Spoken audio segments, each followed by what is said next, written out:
કોઈ પણ એક્ઝામમાં કન્જક્શનનો ક્વેશ્ચન સોલ્વ કરવા માટે આજનું સેશન કાફી છે, કેમ કે આજના સેશનમાં and but yet though since so therefore or nor because before after until કોઈ પણ કન્જક્શન એક્ઝામમાં પૂછાશે સોલ્વ કરી શકશો, કેમ કે આજના સેશનમાં દરેક કન્જક્શન સમજાવવામાં આવેલા છે. સો પૂરા ફોકસથી આખો સેશન અટેન્ડ કરો. જય હિન્દ માય ડિયર વિદ્યાર્થીઓ, શરૂ કરીએ છીએ ધમાકેદાર સેશન કન્જક્શનનો, જેની તમે ઘણા સમયથી રાહ જોઈ રહ્યા હતા. એ સેશન યસ આવી ગયો છે. પૂરા ફોકસથી કોઈ કન્જક્શન સમજજો, કેમ કે દર 2 મિનિટે એક કન્જક્શન ચેન્જ થશે. એન્ડ સમજશું, બટ સમજશું, સો ધેરફોર સમજશું, ધો ઓલ ધો ઇવન, તો બહુ મજા આવે એવો સેશન છે આજે. વાત નંબર 1, સવાલ નંબર 1 કે sir what is the meaning of conjunction? કન્જક્શનનો મતલબ શું થાય? કન્જક્શનનો મતલબ એમ થાય ગુજરાતીમાં કે સંયોજક. ધ્યાનથી મારી વાતને સમજજો, ખાલી સાંભળતા નહીં, કેમ કે આજના સેશનમાંથી તમે કોઈ પણ એક્ઝામ દેવા જાશો ને, એ એક્ઝામમાં તમે ક્વેશ્ચન સોલ્વ કરી શકશો જો એ ક્વેશ્ચન સંયોજકનો હશે તો. હા, કેમ કે આ સેશન સંયોજકનો છે. સંયોજક એટલે એવો શબ્દ થાય કે જે 2 અથવા 2 થી વધુ વાક્યોને જોડે. હું શું કહું છું? સંયોજક એટલે એવું ન થાય ખાલી 2 વાક્યને જોડે. 2 અથવા 2 થી વધુ વાક્યનો હોય ને તો એને પણ એક જ શબ્દ, એક જ સંયોજક આમાંથી કોઈ પણ જોડી શકે. સાબિત કરીએ આપણે. અહીંયા 2 ક્વેશ્ચન લખેલા છે. ક્વેશ્ચન નંબર 1 છે ટપ્પુ ઇઝ પ્લેઇંગ ક્રિકેટ, અને આગળ એમાં છે સોનુ ઇઝ પ્લેઇંગ ક્રિકેટ. તો આ 2 વાક્ય થયા. આ 2 વાક્ય અવડા મોટા મારે નથી લખવાને, ટૂંકમાં કરવા છે, તો બેયનું સંયોજન કરવું પડશે, એટલે બેયને મિક્સ કરવા પડશે. દેશી ભાષામાં છરવાળો કરવો પડશે. હવે 2 વાક્યને જોડવા હોય તો કેમ જોડાય? ટપ્પુ ઇઝ પ્લેઇંગ ક્રિકેટ ને સોનુ ઇઝ પ્લેઇંગ ક્રિકેટ. તો આ જે ટપુડો છે, ટપુડો, તો ટપ્પુ એન્ડ, આપણે એન્ડ થી જોડી શકીએ ને, ટપ્પુ એન્ડ. બીજા વાક્યમાં છે સોનુબેન, તો આ સોનુ અને આ ટપ્પુ. તો આપણે લખશું ટપ્પુ એન્ડ સોનુ. અહીંયા ટપ્પુ ઇઝ હતું, સોનુ ઇઝ હતું, કેમ કે એક જણા હતા, આ એક જણા હતા. હવે આપણે બેને ભેગા કર્યા કે ટપ્પુ અને સોનુ ક્રિકેટ રમી રહ્યા છે, તો ટપ્પુ એન્ડ સોનુ ઇઝ નો આવે, 2 જણા છે તો પ્રભુ આર આવે. ક્લિયર? સો આપણે લખ્યું ટપ્પુ એન્ડ સોનુ આર. જે ક્રિયા સેમ છે એ તો એઝ ઇટ ઇઝ લખશું કે ભાઈ પ્લેઇંગ ક્રિકેટ, તો પ્લેઇંગ ક્રિકેટ. તમે જુઓ બંનેમાં સેમ ટુ સેમ છે, બંનેમાં સેમ ટુ સેમ છે, પ્લેઇંગ ક્રિકેટ. તો આ 2 વાક્યને આપણે એક કન્જક્શનની મદદથી જોડ્યા, અને એ કન્જક્શન છે એન્ડ. કે ટપ્પુ ઇઝ પ્લેઇંગ ક્રિકેટ એક વાક્ય, અને વાક્ય નંબર 2 સોનુ ઇઝ પ્લેઇંગ ક્રિકેટ. તો Tappu and Sonu are playing cricket. તો કન્જક્શનમાં કમાલ છે કે અલગ અલગ 2 વાક્ય છે, એને ટૂંકમાં લખવા છે તો એ સંયોજક વડે જોડીને આપણે લખી શકશું. ખોટી હું કામ લાંબી લાંબી વાતો? ટપ્પુ ક્રિકેટ રમી રહ્યો છે, સોનુ ક્રિકેટ રમી રહી છે, ગોલી ક્રિકેટ રમી રહ્યો છે, ગોગી ક્રિકેટ. સીધું બોલે ને, ટપ્પુ ગોગી ગોલી ક્રિકેટ રમી રહ્યા છે. સમજાય ને? ટૂંકમાં બોલવા માટે સંયોજક વપરાય. હવે આ જે ક્વેશ્ચન છે એનો આન્સર લખીએ તો આમાં વાક્ય કેટલા છે? 1, 2, ગોલી વાળું 3 વાક્ય છે. તમે જુઓ 2 વાક્યને જોડે એને સંયોજક કહેવાય એવું ન બોલાય. હા, 2 વાક્યને જોડે એવું કહેવાય, પણ માત્ર 2 વાક્યને જોડે એવું ન કહેવાય, કેમ કે 2 અથવા 2 થી વધુ. હા સાહેબ, આ 2 થી વધુ વાક્ય છે, 3 વાક્ય છે, તો આ 3 વાક્યને પણ સંયોજક જોડી શકે. જેમ કે Tappu is playing cricket, Goli is playing cricket, બધા ક્રિકેટ જ રમે છે, ખરખું જ કામ કરે છે. તો આપણે આ રીતના લખી શકીએ ને, ટપ્પુ, સોનુ અને ગોલી, એન્ડ ગોલી. ત્રણેયના નામ લઈ લીધા આપણે, ક્યાં કોઈ ખોટું લગાડ્યું? ટપ્પુ, સોનુ અને ગોલી.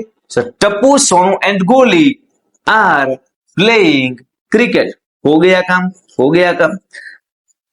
સમજાય કે ના સમજાય? હજી કદાચ ચોથું વાક્યમાં આપ્યું હોત ને કે પિંકુ ઇઝ પ્લેઇંગ ક્રિકેટ, તો ચોથું આમાં લખી નાખે Tappu, Sonu, Goli and Pinku are playing cricket. જે લાસ્ટ નામ લખો ને, એ લાસ્ટ નામની પેલા એન્ડ લગાડી દેવાનું. તો આ તો એન્ડ નો એક કોન્સેપ્ટ જસ્ટ આપણે સમજ્યા છીએ. આ તો જસ્ટ આપણે એમ સમજ્યા કે સાહેબ કન્જક્શન નો મતલબ એવું ન થાય કે માત્ર 2 વાક્યને જોડે. કન્જક્શન નો મતલબ તો એવો થાય કે 2 અથવા 2 થી વધુ વાક્યને જોડે. 2 અથવા 2 થી બધું જ સરળ છે. વધુ 2 અથવા 2 થી વધુ વાક્યને જોડે એને શું કહેવાય? એને કહેવાય સાહેબ કન્જક્શન, એને કહેવાય સંયોજક. અને એવા તો કેટલા બધા સંયોજક છે. And, but, yet, though, since, so, therefore, or, nor, because, before, after, till, until, when. કેટલા બધા. આમ જો if, they, that, either or, neither or, not only, but also, although, even though. હા ચડી જાય ને એટલા સંયોજકો છે. પણ આ દરેક સંયોજકને આટલા જ ઈઝી બનાવી દઉં ને તો માનવાનું કે ના સાહેબ મજા આવી આજના ડાયરામાં. ધ્યાન આપજો. એક કન્જેક્શન બહુ વ્યવસ્થિત રીતના આપણે સમજશું, ઉતાવળ નહીં કરીએ અને બહુ ધીમે નહીં સમજીએ. બેઝિક થી સ્ટાર્ટ કરશું, મોડરેટ લેવલ આવશે, દેન એડવાન્સ લેવલ આવશે.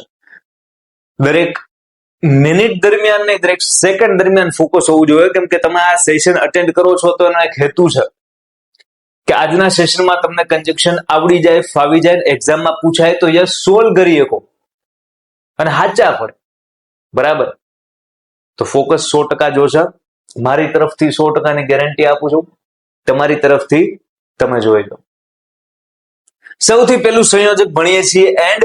આ એન્ડ નો મતલબ અને થાય એ ગામ આખાને ખબર છે, પણ મારા મિત્રો આ જે અને છે ને એના 3 અલગ અલગ યુઝ થાય. આ અને છે ને એ 2 શબ્દોને પણ જોડે, 2 વાક્યના ટુકડાને પણ જોડે અને 2 વાક્યને પણ જોડે. Check it. પેલું જે એક્ઝામ્પલ છે, I have a pen and pencil. આ વાક્યમાં 2 શબ્દોને જોડ્યા છે. દેખાય છે કે પેન અને પેન્સિલ ને જોડ્યા. I have a pen and pencil. આ પેન અને પેન્સિલ ને આ એન્ડે જોડ્યા કે મારી પાસે પેન અને પેન્સિલ છે. 2 શબ્દને જોડ્યા. સમજો એની પછીનું જે એક્ઝામ્પલ છે, આમાં 2 વર્ડ્સ ને જોડ્યા, 2 શબ્દોને જોડ્યા. એની પછીનું જે એક્ઝામ્પલ છે, હી is sitting on the chair. એક ખુરશી પર બેઠો છે એન્ડ રીડિંગ અ બુક, અને પુસ્તક વાંચી રહ્યો છે. તો આ એક અને આ બીજું, આ 2 ફ્રેઝ ને જોડ્યા. ફ્રેઝ એટલે શું થાય ખબર છે? વાક્યના 2 છોટા છોટા ટુકડા. હી is sitting on the chair અને બીજું રીડિંગ અ બુક. તો આ વાક્યનો ટુકડો છે, દેખાય વાક્યનો ટુકડો છે. તો આખું વાક્ય નથી. રીડિંગ અ બુક, પણ કોણ રીડિંગ કરી રહ્યું છે બુક? કોણ પુસ્તક વાંચી રહ્યું છે? તો આ ટુકડો છે, આખું વાક્ય નથી. સમજાય? He is sitting on the chair, એ આખું વાક્ય છે. તો આમ ગણો તો 2 ટુકડા જોડ્યા, 2 ફ્રેઝ ને જોડ્યા. તો એન્ડ નો ઉપયોગ 2 ફ્રેઝ ને જોડવા માટે પણ થાય, એન્ડ નો ઉપયોગ 2 વર્ડ્સ ને જોડવા માટે પણ થાય, અને પાછી એન્ડ નો ઉપયોગ 2 આખા વાક્યને જોડવા માટે થાય. એન્ડ કે આવા દો, આપણે શબ્દને સંભાળી લેવું, ટુકડાને સંભાળી લેવું અને વાક્ય આખાને સંભાળી લેવું. સમજો આખા વાક્ય, શી કુક્ડ ડિનર. આનો અલગ મતલબ થાય તો આ એક અલગ આખું વાક્ય છે, એમ કહેવાય એણે ભોજન બનાવ્યું. હા સાહેબ, આખો અલગ મતલબ થાય. આ આખું એક અલગ વાક્ય છે. હી ક્લીન ધ ટેબલ. ઈ ભાઈએ છે એ ટેબલ ક્લીન કર્યું. ઈ ભાઈએ ટેબલ ક્લીન કર્યું, સાફ કર્યું. આ સાહેબ આનો અલગ મતલબ થાય. એનો મતલબ આ એક વાક્ય છે, આ બીજું વાક્ય છે. તો આ બંને વાક્યને જોડવા માટે પણ એન્ડ છે એ અહીંયા વપરાણું છે. તો કહેવાય કે અહીંયા એન્ડ નો ઉપયોગ 2 સેન્ટેન્સને જોડવા માટે થયેલો છે. તો તમે રમત રમતમાં એન્ડના 3 ઉપયોગ શીખી ગયા છો કે 2 શબ્દોને પણ જોડે, 2 ફ્રેઝને પણ જોડે અને 2 સેન્ટેન્સને પણ જોડે. અન્ડરસ્ટુડ? ક્લિયર? વધીએ આગળ. સમજો એક કન્જેક્શન બહુ ઇન્ટરેસ્ટિંગ છે. તમે આ બટ અને યેટ ને ઘણી વાર જોયું હશે કે સાહેબ બટ એટલે પણ થાય અને યેટ એટલે છતાં થાય. પણ આ બેમાં જે ભેદ છે ને, આજે તમે એને સમજશો કે બટ એટલે પણ અને યેટ એટલે છતાં. તો આ બંને શબ્દ દેખાડે સાહેબ વિરોધાભાસ, દેખાડે કોન્ટ્રાસ્ટ. આ બંને કોન્ટ્રાસ્ટ દેખાડે. સમજો છો? બંને શું દેખાડે? વિરોધાભાસ દેખાડે. વિરોધાભાસ એટલે શું? વિરોધાભાસ એટલે મેં આમ કર્યું છતાં આમ ન થયું, આને આમ ન કર્યું છતાં આમ થયું. મને આ ભાવે પણ આ ન ભાવે. તો આ બધા વિરોધાભાસ છે. એક પોઝિટિવ હોય, એક નેગેટિવ હોય. તો આ બટ અને યેટ બંને વિરોધાભાસ દેખાડે. પણ બટ એટલે પણ, યેટ એટલે છતાં. એ બેનો મીનિંગ અલગ કેમ થાય? તો ભાઈ, I like T but I don't like coffee. મને ચા ભાવે પણ મને કોફી ન ભાવે. મને ચા ભાવે પણ મને કોફી ના ભાવે. I like T but I don't like coffee. તો અહીંયા પણ જ બોલાય, અહીંયા છતાં ન બોલાય. અહીંયા યેટ ન લખાય કે I like T yet I don't like coffee. મને ચા ભાવે છતાં મને કોફી ન ભાવે. તો એ કઈ સેન્સ ના નીકળે. સમજો છો? આમ જ બોલવું પડે કે I like T but I don't like coffee. મને ચા ભાવે, કોફી ન ભાવે. સમજાય? તમે દરેક વાક્ય જયારે સમજો છો ત્યારે માત્ર બટ, યેટ, એન્ડ આ નથી સમજતા. તમે વાક્યને કઈ રીતે બોલાય એ સમજો છો. તમે ગુજરાતી વાક્યનું ઇંગ્લિશમાં ટ્રાન્સલેશન થાય એ સમજો છો. ખ્યાલ આવે છે? I like T but I don't like coffee. મને ચા ભાવે પણ મને કોફી ન ભાવે. હશે સાહેબ હાલો. હી ઇઝ રીચ, ઈ ધનવાન છે, but he is not happy, પણ એ ખુશ નથી. He is rich but is not happy, ઈ ધનવાન છે પણ એ ખુશ નથી. આઈ સ્ટડીડ હાર્ડ, મેં ખૂબ અભ્યાસ કર્યો, સખત અભ્યાસ કર્યો સાહેબ. I studied hard but I failed, પણ હું નાપાસ થયો. બટ આઈ ફેલ્ડ, હું નિષ્ફળ ગયો. તો બટ નો યુઝ અહીંયા તમે ત્રણેય વાક્યમાં કર્યો. અહીંયા તમે યેટ વાપરો ને તો કઈ ખોટું નથી, કેમ કે આ બટ અને યેટમાં ફેર શું છે કહો. આ બટ પણ વિરોધાભાસ દેખાડે અને યેટ પણ વિરોધાભાસ દેખાડે, પણ બટ કરતા જાજો વિરોધાભાસ કોણ દેખાડે ખબર છે? યેટ. આ બટ તો એક જ નાનકડો વિરોધાભાસ દેખાડે. ચા ને કોફી ના આવા બધા એક્ઝામ્પલમાં તો વાપરી શકો, પણ એને બહુ મહેનત કરી છતાંય ફેલ થયો. હા સાહેબ, જો એમ બોલીએ કામ, એને બહુ મહેનત કરી છતાંય ફેલ થયો. તો આઈ સ્ટડીડ હાર્ડ, આઈ સ્ટડીડ હાર્ડ, મેં સખત મહેનત કરી, યેટ આઈ ફેલ, એ છતાં હું ફેલ થયો. તો આ સેન્ટેન્સમાં બટ અને યેટ બંને સાચું છે. ઘણા બધા એવા sentence, he is rich but he is not happy, he is rich yet he is not happy બોલી શકાય, નો ડાઉટ. તમને ઓપ્શનમાં શું આપેલું છે એ તરફ આગળ વધવાનું. બાકી તમને કહું કે બટ અને યેટમાં શું ફેર, તો કે બટ નોર્મલ વિરોધાભાસ, યેટ માથાભારે વિરોધાભાસ. સમજો એક એક્ઝામ્પલ અહીંયા જોવો એનું. ઇટ્સ રેઇનિંગ, વરસાદ પડે છે, yet she is going out, છતાં તો બહાર જાય છે. વરસાદ પડી છતાંય બહાર જાય છે, પલ્લી જાય અને એવું કઈ નહીં, માંદા પડશે, શરદી, એવું વરસાદ પડી છતાંય બહાર જાય છે. It is raining yet she is going out. તો આમાં વિરોધાભાસ હરખો છે સાહેબ, એટલે યેટ આવે. એક્ઝામ્પલ નંબર બીજું શું કહે છે? હી ઇઝ ઓલ્ડ, ઈ વૃદ્ધ છે, યેટ હી વોક્સ એવરી ડે, ઈ છતાંય દરરોજ કામ કરે. જો ભાઈ વૃદ્ધ હોય તો એમને ક્યારેક પોરો લઈ લેવો જોઈએ. હું તો કહું દરરોજ પોરો લઈ લેવો જોઈએ, નિવૃત્તિ જાહેર કરી દેવી જોઈએ, થોડી ઘણી સેવાઓનું કામ કરવું જોઈએ. પોતાના પુત્ર પૌત્રો હોય તો એમને સંસ્કાર આપવાનું કામ કરવું જોઈએ. દેશ માટે કંઈક કરવું જોઈએ, કેમ કે દેશ માટે, પરિવાર માટે, સમાજ માટે કામ કરવા માટે કોઈ એજ ના હોય. You can do that at any age, તમે કોઈ પણ ઉંમરે એ વસ્તુ કરી શકો. પણ નહીં સાહેબ, he is old yet he works every day, છતાંય દરરોજ કામ કરે છે. તો યસ, એ રાષ્ટ્ર માટે ને પોતાના ફેમિલી માટે જ એ દરરોજ કામ કરે છે. એ ભલે વૃદ્ધ છે, આ વિરોધાભાસ છે કે વૃદ્ધ છે એ છતાં દરરોજ કામ કરે છે. અને I haven't finished my homework yet. જો અહીંયા સુધી યેટના આ બંને એક્ઝામ્પલ હતા કે જે આપણને છતાં એવી સેન્સ આપતા હતા. ઇટ્સ રેઇનિંગ, છતાં એ બહાર જાય, એ વૃદ્ધ છે છતાં દરરોજ કામ કરે. પણ આ જે યેટ છે ને એ વાક્યના અંતમાં છે, અને આ યેટનું ગુજરાતી થાય હજુ સુધી. અને વાક્યની છેલ્લે જયારે યેટ આવે ને ત્યારે સમજવાનું કે આપેલા વાક્યમાં છે એ પૂર્ણ વર્તમાન કાળ હશે. ઓપાજી સમજ રહ્યો મારી વાત? કોઈ પણ એક્ઝામ આપશો ને એમાં ટેન્સ નો એકાદો ક્વેશ્ચન હશે, એમસીક્યુ કે ફિલ ઇન ધ બ્લેન્ક્સ. તો જ્યારે યેટ લાસ્ટમાં આપેલો છે સેન્ટેન્સમાં, ત્યારે સમજવાનું કે લાસ્ટમાં યેટ છે, એનો મતલબ એ વાક્યમાં પૂર્ણ વર્તમાન કાળ છે. અને જ્યારે પૂર્ણ વર્તમાન કાળ આવે તો કોઈ પણ પૂર્ણ કાળમાં V3 તો આવે, કોઈ પણ પૂર્ણ કાળમાં V3 તો આવે. અને વર્તમાન કાળ છે એટલે હેવ હેઝ આવે. તો કોઈ પણ વાક્યમાં લાસ્ટમાં યેટ હશે એટલે પૂર્ણ વર્તમાન કાળ, ને પૂર્ણ વર્તમાન કાળ એટલે હેવ અથવા હેઝ વત્તા V3, હેવ અથવા હેઝ વત્તા V3. Check it. I haven't finished my homework yet. I have not finished my homework yet. મેં હજુ સુધી મારું ગૃહ કાર્ય પૂરું કર્યું નથી. તો I have not, જો have has વત્તા finished એટલે કે V3 આવ્યું, have has વત્તા V3 તો થઈ ગયું ને. V3 એટલે પૂર્ણ અને have has એટલે વર્તમાન. તો પૂર્ણ વર્તમાન કાળ, I have not finished my homework yet. Ready? તમને કદાચ અક્ષર નાના પડતા હોય તો આમ ઝૂમ કરી અને સેશન જોવાનું. હું જ્યાં લખતો હોય ત્યાં ઝૂમ કરવાનું. હે ને, એનું રીઝન છે યુટ્યુબ એક તો એ ફીચર આપ્યું છે, એ બહુ સારી વાત છે. અને વાત નંબર 2 કે હું સાઈડમાં લખું, એક આ સાઈડ લખું, વચ્ચે હું જયારે ઉભો હોય ને તો મારી પાછળ કંઈક લખેલું તમારે જોવું હોય તો એ આમ દટાઈ ન જાય, હંતાઈ ન જાય, એટલે હું સાઈડમાં રાખતો હોઉં છું. અને પછી એવડા અક્ષર જ એમાં રહે છે પીપીટીમાં. રેડી? થોડું ઘણું એડજસ્ટ કરજો. યસ, તમારે આખી પીડીએફ જોતી હોય then you can join our WhatsApp group. ત્યાં બધી પીડીએફ ને બધી વસ્તુ આપણે શેર કરતા હોય છે. આ જે 4 શબ્દ છે, મતલબ મને આમ જોઈ ના મારા ખાયો, હે ને? આ જે 4 શબ્દ છે દોસ્ત, એ સૌથી વધુ કન્ફ્યુઝન ઊભું કરતા શબ્દો છે કન્જેક્શનના.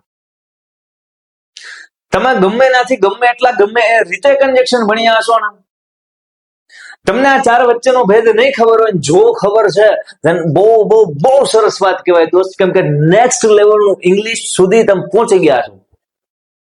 આ ચાર ધો અલધો ઇવન ઇફ આખા ગામને હરખા લાગે છે. બિલીવ મી, આ ચારેય વચ્ચે પાતળી ભેદ રેખા છે. આ ચારેય શબ્દોનો અર્થ સેજ અલગ થાય છે. એક્સપ્લેન કરું, માત્ર 2 મિનિટ ધ્યાનથી મારી વાત સાંભળજો. આજે ચાર શબ્દમાંથી ધો અને અલધો, જો પહેલી વાત તો એ કે આ ચારેય શબ્દ દેખાડે વિરોધાભાસ. જેમ બટ અને યેટ વિરોધાભાસ દેખાડે, એમ ધો અલધો ઇવન ધો આ બધા શબ્દ દેખાડે. હું તો કે સાહેબ દેખાડે વિરોધાભાસ. હવે એમાંથી ધો અને અલધો જે છે, ધો અને અલધો જે છે, આ બંને ઓલમોસ્ટ હરખે હરખા છે. ભાઈ હરખે હરખો વિરોધાભાસ દેખાડે. એકનો મતલબ થાય છતાં અને બીજાનો મતલબ થાય છતાં પણ. ધો એટલે છતાં, અલધો એટલે ઓલમોસ્ટ હરખા અર્થ થાય. અહીંયા એક્ઝામ્પલ આપ્યા છે. ધો આઈ વોઝ ટાયર્ડ, ટાયર્ડ એટલે થાકેલું થાય. શું થાય? ટાયર્ડ એટલે થાકેલું. ટાયર એટલે ટાયર નહીં. ધો આઈ વોઝ ટાયર્ડ કે હું ટાયર હતો એ છતાં, હું થાકેલો હતો એ છતાં. આઈ વર્કડ, મેં કામ કર્યું. ધો આઈ વોઝ ટાયર્ડ, આઈ વર્કડ, મેં કામ કર્યું. તો આ વાક્યમાં છતાંની સેન્સ છે કે ધો આઈ વોઝ ટાયર્ડ, આઈ વર્કડ, હું થાકેલો હતો એ છતાં મેં કામ કર્યું. અને અલધોનું એક એક્ઝામ્પલ જુઓ કે અલધો ઇટ વોઝ કોલ્ડ, ઠંડી હોવા છતાં વી સ્વેમ. તમે જે સ્વિમ કહો ને, સ્વિમ એટલે કે તરવું, એ સ્વિમ નું ભૂતકાળ થાય સ્વેમ. અલધો ઇટ વોઝ કોલ્ડ, કોલ્ડ એટલે ઠંડી થાય, કોલ્ડ એટલે ઠંડી, ઠંડી હોવા છતાં વી સ્વેમ, અમે તર્યા. તો આમાં તમે જુઓ ધો અને અલધો બંને વાક્યમાં ફેરવી નાખશો તો મિનિંગ ચેન્જ નહીં થાય. એટલા માટે ધો અને અલધો ઓલમોસ્ટ સેમ છે એવું કીધું. આ ધો ને બદલે અલધો બોલો. Although I was tired, I walk, એમ છતાં કે હું થાકેલો હતો મેં કામ કર્યું.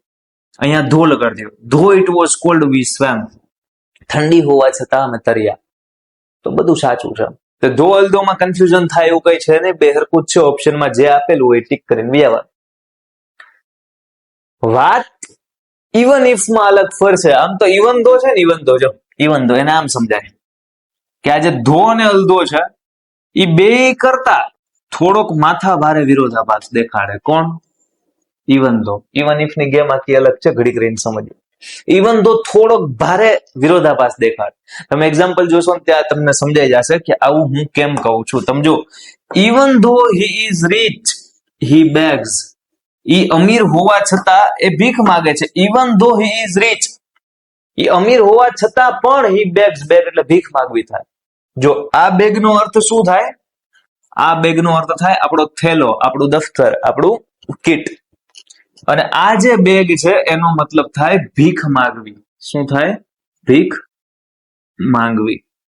તમે હોલીવુડ નું કોઈ મૂવી જોવો તો એની અંદર બોલે આઈ એમ બેગિંગ યુ, કે હું ભીખ માંગુ છું, પ્લીઝ ડોન્ટ કિલ મી, કે મને નો મારો. આવા ડાયલોગ્સ આવે. સમજાય?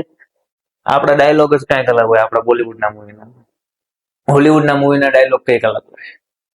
આપણા ડાયલોગ શું હોય ખબર? બ્રહ્માસ્ત્ર મૂવી એકવાર અમે જોવા ગયા હતા, તો એમાં અમે આગ સે નહીં જલતા.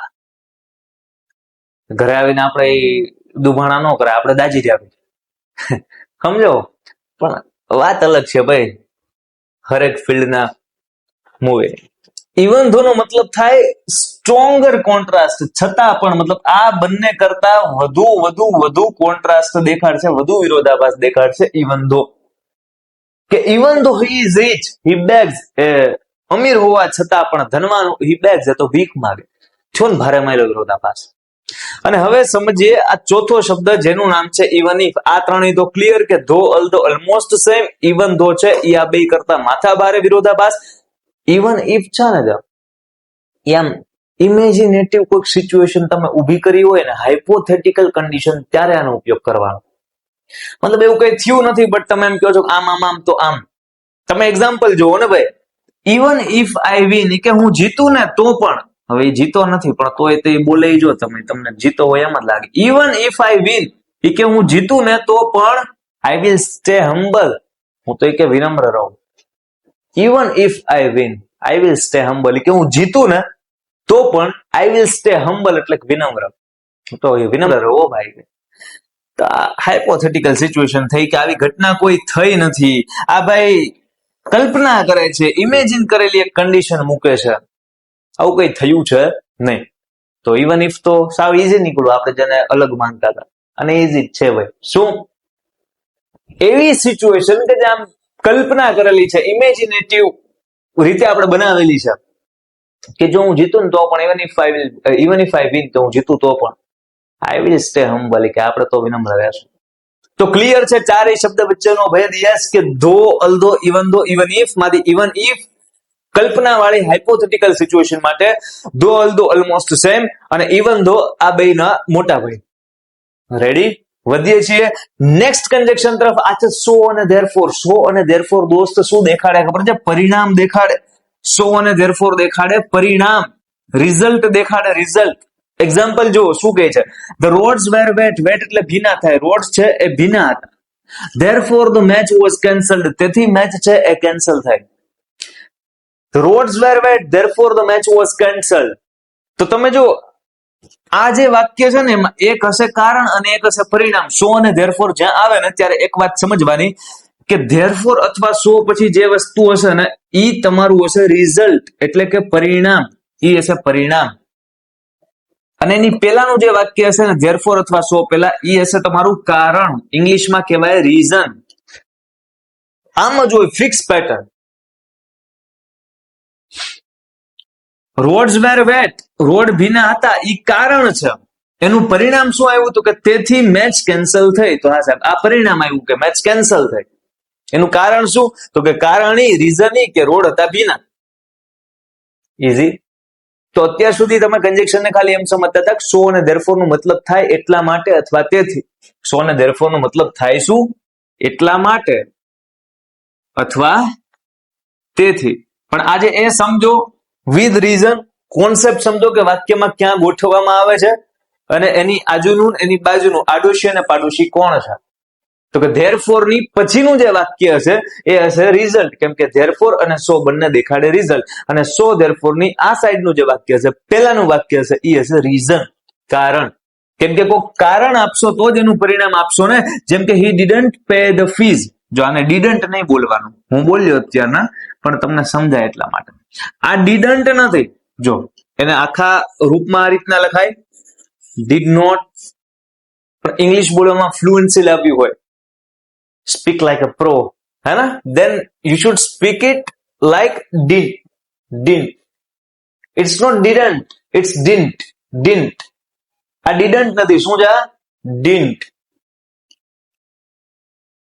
સમજાય? સ્પોકન ઇંગ્લિશ માટેની સિરીઝ આપણે જ્યારે સ્ટાર્ટ કરશું ને ત્યારે પ્રોનાઉન્સિએશન માટેનો જબરદસ્ત સેશન લઈને આવશું. અલગ અલગ સિરીઝની અંદર છે પાર્ટ આપણે પાડી દઈશું 3. એક એકદમ બિગિનર, એક છે મીડિયમ લેવલનું, અને એક છે સ્પોકન ઇંગ્લિશમાં એડવાન્સ લેવલ લાવશું. એની ઉપર પ્લાનિંગ થઈ રહ્યું છે. સરસ મજાની સિરીઝ છે, એ સ્ટાર્ટ થશે જ્યારે તમને અપડેટ મળી જશે. તમારે આની નીડ છે કે નહીં? તમારે સ્પોકન ઇંગ્લિશની સિરીઝ છે એ જોઈએ છે? કમેન્ટમાં મને કહેજો, તો ખ્યાલ આવે એ પ્રમાણે કઈક કાર્યક્રમ આગળ કરવાની. બાકી ધમાકેદાર કામ તો ચાલી રહ્યું છે.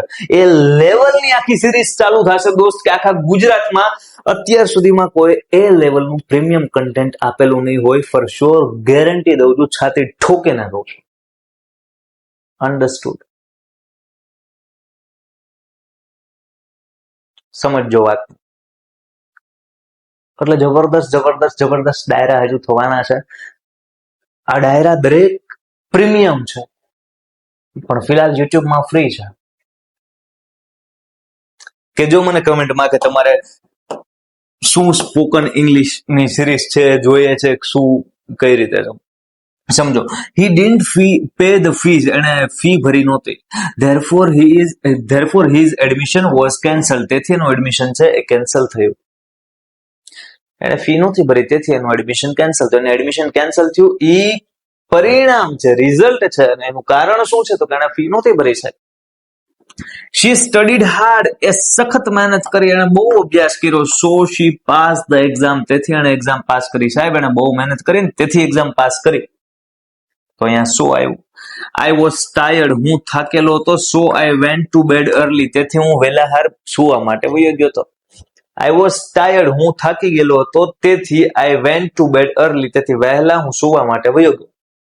Go to bed, went to bed એટલે એમ ના થાય કે હું શેટી પાસે ગયો, એનો મતલબ એમ થાય સુવા માટે જવું. ગો ટુ બેડ નો મતલબ શું થાય? સુવા માટે જવું, ગો ટુ બેડ. આ ગો નું ભૂતકાળ છે વેન્ટ, તો આ ભૂતકાળમાં ગયો તો એટલે ગો નું વેન્ટ કર્યું, વેન્ટ ટુ બેડ. સમજાય? સેમ જ છે. સુવા માટે જવું, આનો મતલબ શું થાય? સુવા માટે જવું, શું. રેડી? સો આ ચારેય સેન્ટેન્સમાં સો અને ધેરફોર યસ તમે ગમે ત્યાં ગમે યુઝ કરી શકો. સો ધેરફોર મિક્સ થઈ જાય કઈ વાંધો છે નહીં, બેયનો મતલબ આમ એક જ છે એટલા માટે અથવા તો તેથી. એટલું યાદ રાખો કે સો ધેરફોર પછી હશે એ પરિણામ હશે, એની પહેલા હશે એ કારણ હશે. પણ કંઈક એક્સ્ટ્રા તમને કહું સો દેટ તમને એમ લાગે કે નહીં સર અનિરુદ્ધ સરના લેક્ચર જોઈ રહ્યા છે, નકર તો બધું કોમન જાય. સાંભળો મારી વાત, સો અને ધેરફોર માં સેજ તો ભેદ હોય સાહેબ, નકર બે શબ્દ ભૂરિયા બનાવે હું કામ? હા સાહેબ ભેદ છે. શું ભેદ છે ખબર? સો જે છે ને એ નોર્મલ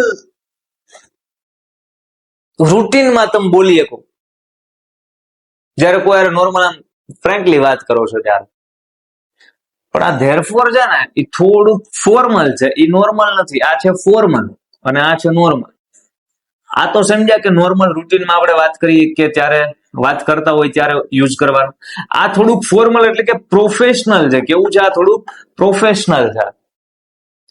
તમે મિટિંગ્સમાં એમાં હોય, તમે કોકને લેટર કે ઈમેલ કે આખી લખતા હોય ત્યારે તમારે યુઝ કરવાનું છે ધેરફોર. થોડુંક છે પ્રોફેશનલ. ડન? તો બાકી કઈ ફેર છે નહીં. બાકી સો ધેરફોર ગમે ત્યાં યુઝ કરો, બટ મગજમાં બેક ઓફ ધ માઇન્ડ રાખજો કે સો છે એ નોર્મલ અને ધેરફોર છે ફોર્મલ એટલે કે પ્રોફેશનલ. વધીએ છીએ આગળ નેક્સ્ટ કન્જક્શન તરફ. અત્યાર સુધીમાં તમે કેટલા કન્જક્શન શીખી ગયા? એન્ડ, બટ, યેટ, ધો, પછી 5, 6 ને 7. બીજો હાથ નતો આમ થતો, 8 ને 9. તમે 9 કન્જક્શન અત્યાર સુધીમાં કડકડાટ રીતે કોકને સમજાવ્યું કોને એ લેવલના ભણી ગયા છો. વધીએ છીએ નેક્સ્ટ કન્જક્શન છે બીકોઝ. બીકોઝ નો મતલબ શું થાય? કારણ કે. બીકોઝ નો મતલબ થાય કારણ કે. જે રીતે સો અને ધેરફોર દેખાડે પરિણામ, એ રીતે બીકોઝ દેખાડે કારણ. બીકોઝ દેખાડે કારણ. એનો મતલબ એમ થયો સાહેબ કે સો અને ધેરફોર પરિણામ દેખાડતું હતું, એટલા માટે સો અને ધેરફોર પછી પરિણામ આવતું હતું. સો ધેરફોર પછી પરિણામ આવતું હતું. એમ બીકોઝ કારણ દેખાડે છે. બીકોઝ કારણ દેખાડે છે તો વાક્યમાં બીકોઝ પછી જે હશે એ હશે કરેક્ટ. એ હશે કારણ, રીઝન. અને એની પેલા જે હશે એ હશે પરિણામ. એની પેલા જે હશે એ પરિણામ હશે. સમજો, શી ઇઝ હેપી, એ ખુશ છે સાહેબ. She is happy. કારણ શું એનું? તો કે કારણ કે she got a new job, એને નવી નોકરી મળે. She is happy because she got a new job, એને નવી જોબ મળે. વી કેન્સલ ધ ટ્રીપ, આ પરિણામ છે કે અમે ટ્રીપ કેન્સલ કરી. તો હવે એનું કારણ શું સાહેબ? એનું કારણ એ કે ઇટ વોઝ રેનિંગ, વરસાદ આવતો. We cancel the trip because it was raining. તો તમે બીકોઝ નામના શબ્દ બહુ પરિચિત છો નાનપણથી. કારણ કે જયારે કેવું છે ત્યારે બીકોઝ લખો છો. એવું ગોખેલું હશે કે વાય નો આન્સર છે એ બીકોઝ સી આપવાનો. 100% આપી શકાય, પણ વાય ના આન્સર બીજી બે રીતે પણ આપી શકાય. ક્યારેક કરીશું ચર્ચા આના ઉપર, બરાબર? બાકી ફિલહાલ જેટલું મગજમાં છે એટલું ઇનફ છે. ચલો નેક્સ્ટ ક્યારેક મળીશું ત્યારે ક્વેશ્ચન આન્સર પેરેગ્રાફમાંથી કઈ રીતે લખવા આવો કંઈક સેશન લઈને આવશું, બરાબર? સમજો, we cancel the trip because it was raining. અમે ટ્રીપ કેન્સલ કરી કારણ કે વરસાદ હતો.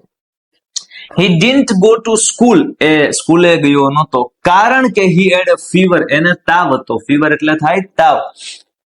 He didn't go to school because he had a fever, એને તાવ હતો.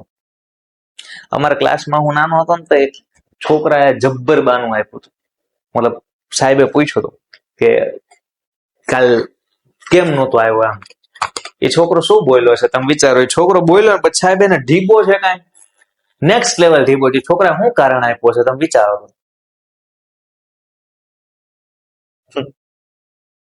એ છોકરો એવું બોલ્યો,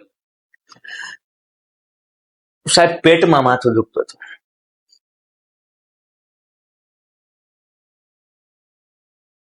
ઢીબે નો ઢીબે.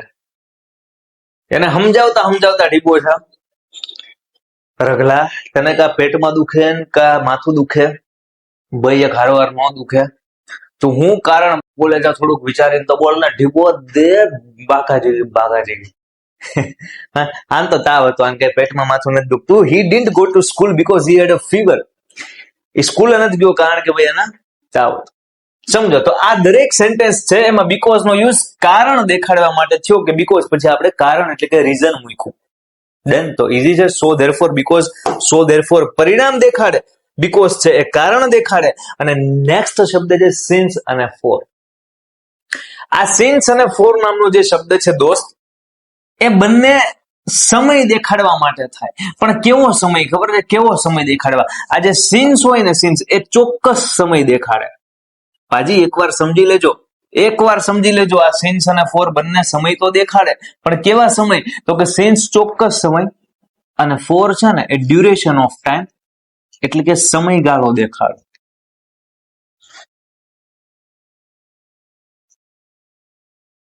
હું તમને એમ કહું કે હું 3 વાગે મૂવી જોવા ગયો તો એ 3 વાગે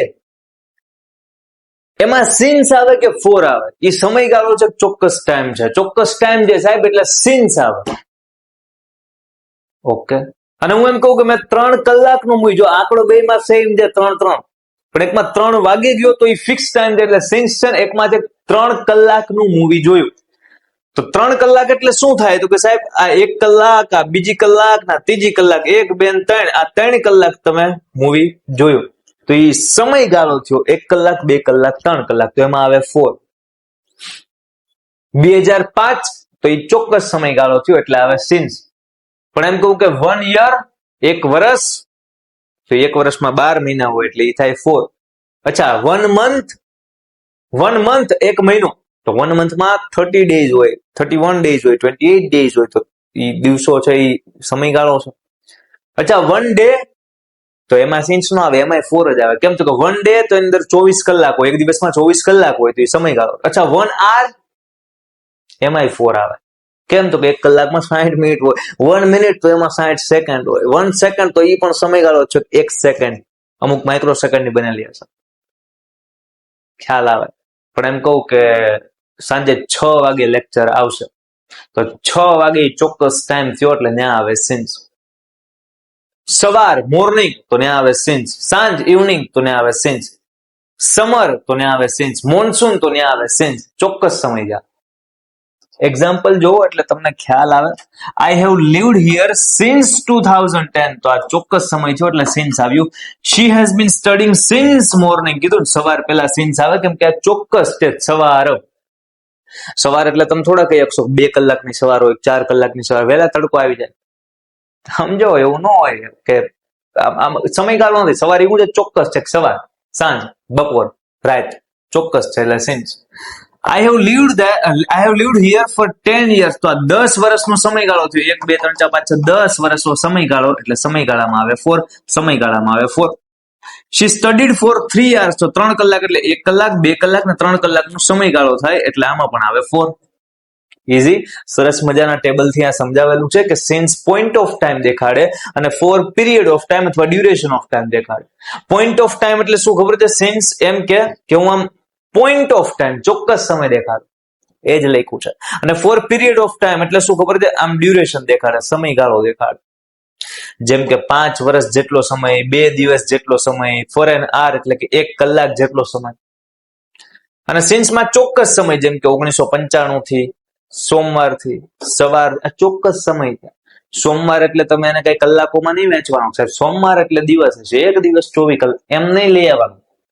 સોમવાર ચોક્કસ ટાઈમ થયો, સવાર ચોક્કસ ટાઈમ થયો, 1995 ચોક્કસ ટાઈમ થયો. એટલે આ ત્રણેયમાં આવ્યું સિન્સ. 5 વર્ષ 2 દિવસ ને 1 કલાક એને ટુકડામાં વિભાજિત કરી શકો એટલે આવ્યું 4. તો સિન્સ ને 4 ક્લિયર થતું હશે? એકદમ ઈઝી છે, એકદમ ઈઝી છે.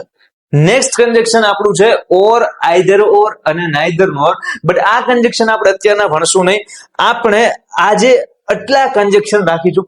હવે નેક્સ્ટ આગળ જેટલા કન્જેક્શન બાકી છે એ તમારે જો જોઈતા હોય, ભણવા હોય, શીખવા હોય તો યસ કમેન્ટ કરજો સર પાર્ટ 2 ની જરૂર છે તો આપણે કન્ટિન્યુ છે એ બધા કન્જેક્શન કમ્પ્લીટ કરશું. આ લેક્ચર, આ સેશન, આ ડાયરો બહુ મોટો ના થઈ જાય એટલા માટે યસ અહીંયા આપણે ડિસકન્ટિન્યુ કરીએ છીએ.